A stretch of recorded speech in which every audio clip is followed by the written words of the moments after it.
I think any YouTuber who's honest with themselves realizes that someday either they will start to lose traction or they already are.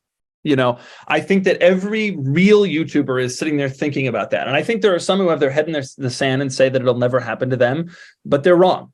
You know, someday YouTube will replace them with someone else, or the medium will replace, like TikTok will come and become even bigger than YouTube, and that will disrupt.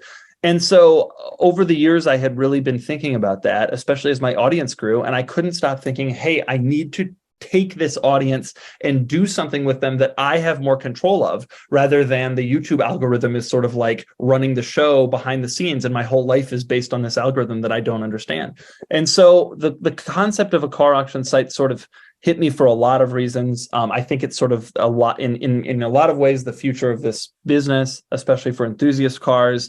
Obviously, Bring a Trailer had enormous success, and that played a role. And I also just had this audience that I knew was pretty serious and a little bit older and a little bit more sophisticated than some of my YouTube colleagues.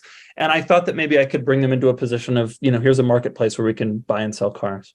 So what was the goal when it launched? How big did you want it to be? We just wanted it not to fail right away. You know, we launched in June of 20, and that's not peak COVID, but it was close, right? I mean, there's still stuff was still shut down. Nobody had any clue what the hell was going on.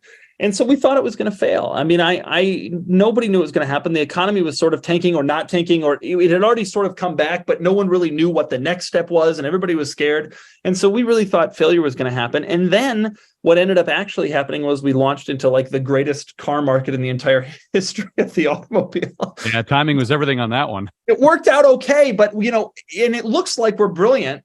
It really does. When you look back, oh yeah, you timed that. Well, it really didn't seem like that then, but it did work out. And I don't know really what I hoped for, other than I just hoped it was a place that I could take my audience, and that has seemed like it worked out.